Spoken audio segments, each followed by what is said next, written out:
Welcome to my channel learn Kannada to English. ಇದು ನಿಮ್ಮ ಹೊಸ ಕಾರಾ? Is this your new car? Is this your new car? ಹೌದು, ಹೇಗಿದೆ? Yes, how is it?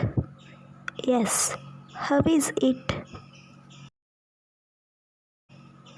ತುಂಬ ಚೆನ್ನಾಗಿದೆ. It is very nice. It is very nice.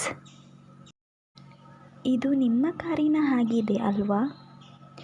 It is just like your car, isn't it? It is just like your car, isn't it? ಹೌದು, ಹಾಗೇ ಇದೆ. Yes, it is exactly so. Yes, it is exactly so. ನನ್ನ ವಿಡಿಯೋನ ನೀವು ನೋಡ್ತಿದ್ರೆ subscribe ಮಾಡಿ, like ಮಾಡಿ, comment ಮಾಡಿ. ಧನ್ಯವಾದಗಳು.